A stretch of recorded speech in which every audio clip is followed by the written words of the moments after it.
ये बहुत सही बोल रहे हैं। सहारा को 28 दिन का समय मिला है, 1000 करोड़ जमा करना है और नए डिवेंचर की का खाका पेश करना है। अगर कोर्ट संतुष्ट कर पाए कोर्ट को, और तब 28 दिन से बढ़कर 8 माह का समय मिलेगा। हर माह 1000 करोड़ देना है। अच्छा, हर माह 1000 करोड़ देना है, बिल्कुल ठीक है। अमित रॉय, मैंने ऑर्डर को पढ़ना उचित नहीं समझा। अमित जी, बहुत स्वागत है आपका। कृष्ण कन्हैया मिश्रा, आपका भी स्वागत है।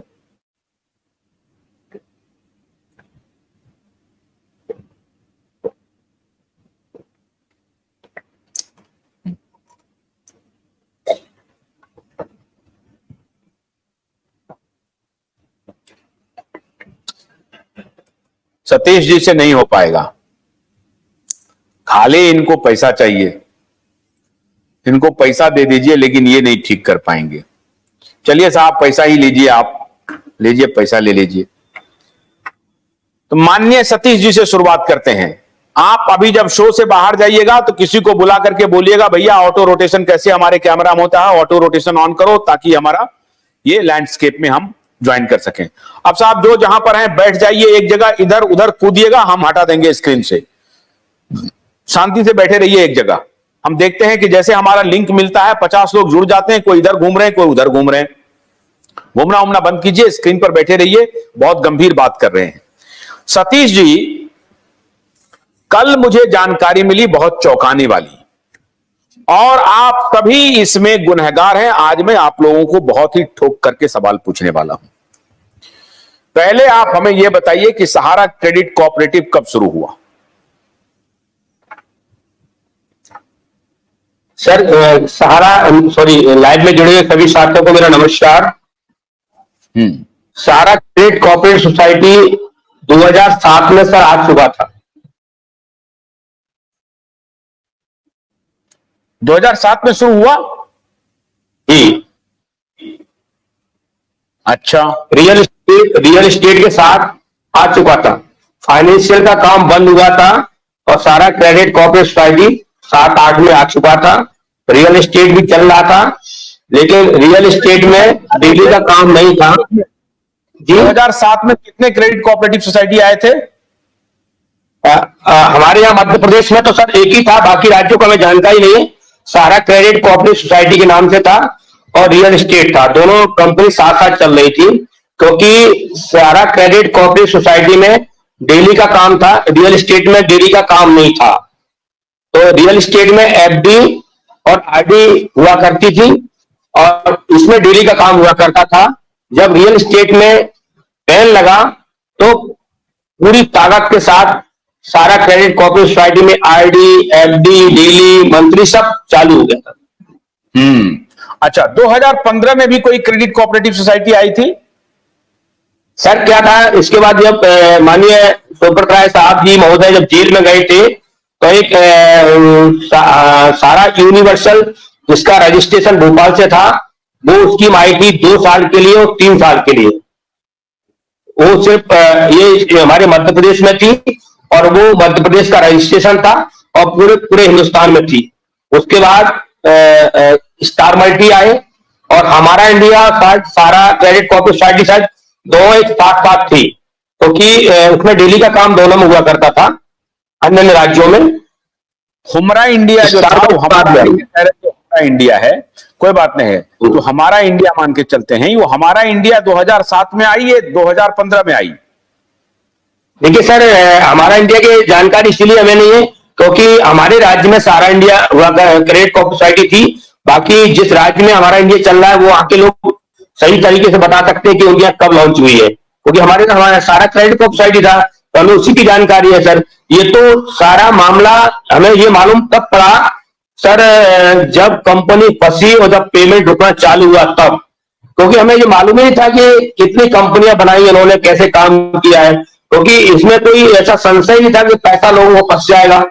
जब सारा सुब्रत राय साहब जेल गए तो लोगों ने उसमें काफी पैसा, लोगों ने अपने जो कार्यकर्ता थे उन लोगों ने अपनी गोल्ड को बेच करके, कुछ प्रॉपर्टी को बेच करके, सोना को बेच करके पैसा लगाया और ये कहा कि सारा सुब्रत राय साहब को पैसे की आवश्यकता है तो भरमार पैसा आया, देश से सारे लोगों ने लगाया, जबकि एजेंटों ने भी स्वयं का अपना पैसा लगाया।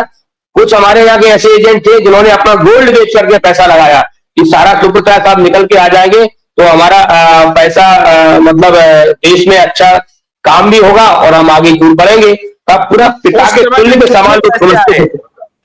उस समय में कितने पैसे आए? उस समय में पूरे देश में एक अनुमान के हिसाब से कितने पैसे आए? देखिए सर, उसका पैसा हमारा अंदाजा है कि लगभग एक अनुमान अगर देखा जाए तो 5 या 7 हजार करोड़ से ज्यादा आया था उसमें। और उस पैसे को जब 2 साल की स्कीम पूरा हुआ, 3 साल की स्कीम पूरा हुआ, जब मेच्योरिटी की बारी आई तो ये लोग कहने लगे कि अभी दिक्कत है, एम्बार्गो लगा हुआ है, आप इसको री इन्वेस्टमेंट कर लें। तो ज्यादातर पैसा वो 99% री इन्वेस्टमेंट हुआ है सर।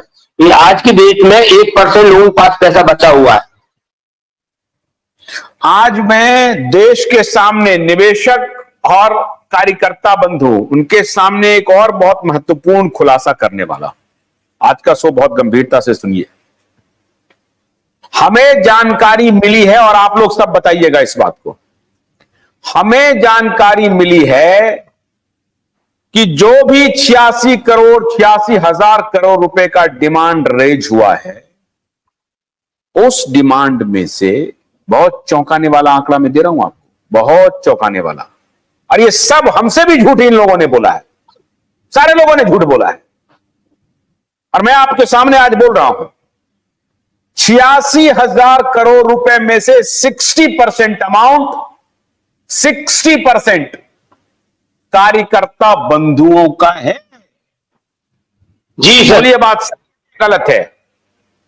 देखिए, जितने भी कार्यकर्ता जो लोग हैं उनका कमीशन भी रोका गया, उनकी प्रॉपर्टी का पैसा लगाया और गोल्ड बेच करके पैसा लगाया। ऐसा लगभग हमारे जितने भी कार्यकर्ता हैं, किसी का 10 लाख, किसी का 15 लाख, किसी का 50 लाख, किसी का 1 करोड़ रुपया है और वो पैसा लगा हुआ है। और तो और बता दें कि सहारा रियल एस्टेट और हाउसिंग जब डिवीजन आया था तो इनके प्रबंधन ने कहा कि देखिए, इतना अच्छा मौका है, आप हाउसिंग में इन्वेस्टमेंट कर लें, आपको आगे जाने वाले समय में आपको मकान मिल जाएगा, आपको फ्लैट मिल जाएगा, आपको दुकान मिल जाएगी, आप अपना पैसा लगाएं। तो हम लोग विश्वास में आकर के कई देश के लोगों ने, जो भी हमारे वरिष्ठ कार्यकर्ता थे या छोटे कार्यकर्ता थे, जितनी पूंजी थी, तो उनको लगा कि हम संस्था में काम कर रहे हैं, पैसा अगर यहाँ लगा देंगे तो सुरक्षित है, हम जब चाहेंगे तब पैसा ले लेंगे। लेकिन ये आस किसी को नहीं थी कि पैसा आज हमारा डूब जाएगा। आज हमारे इस मंच पर कई साथी लोग आते हैं और बड़ी बड़ी बातें करते हैं और गुमराह करने वाली बात करते, मिर्च लग जाती है। देखिए सर, मैंने एक ऑडियो आपके पास भेजा है और वो पूरे देश में वायरल हो रहा है और वो हम कोई बात अभी और बताते हैं। अभी रुकिए। अभी जो आदरणीय संजीव खन्ना जी ने, जो माननीय जस्टिस ने जो कहा है कि मैं पीएमएलए को अगर इसमें इन्वॉल्व कर दूं और ईडी वाले को इन्वॉल्व कर दूं और सीरियस फ्रॉड इन्वेस्टिगेशन वाले को, अगर एसएफआई वालों को इन्वॉल्व कर दूं तो क्या क्या होगा। आज मैं बताता हूं कि क्या क्या होगा। मैंने सारी जानकारियां इकट्ठी कर ली हैं, सारी रिकॉर्ड के साथ, कहेंगे तो नाम बता दूंगा। अब मैंने नाम मेरे पास आ गए हैं। एक एक व्यक्ति ने 5-5 करोड़ रुपए अपने निकाले हैं, 5-5 करोड़ रुपए। देखिए सर, ये तो हमने प्रमाण आपको पहले ही दे चुका हूं, ये प्रमाण मैंने कई बार आपको दे चुका हूं। आज भी मैं कह रहा हूं, जो मंच पर आके बोलते हैं, जो बड़े बड़े फ्रेंचाइजी मैनेजर हैं, जो बड़े बड़े टॉप लीडर हैं, वो पैसा ले चुके हैं। 99.5% ले चुके हैं। देश के लोगों को गुमराह कर रहे हैं। जाएंगे, अभी चिंता मत कीजिए। वो सारे फ्रेंचाइजी मैनेजर जेल जाएंगे, वो ध्यान रहे।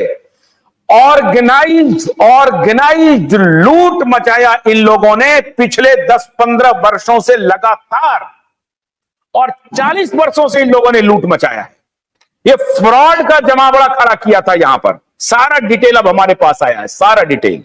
इन फ्रॉडों ने कैसे कैसे भोली भाली जनता को लोभ दे करके। एक व्यक्ति कल मेरे यहां आए थे, उन्होंने कहा साहब उसको जोड़िए जरा सा लाइन पे, वो लीजिए उनको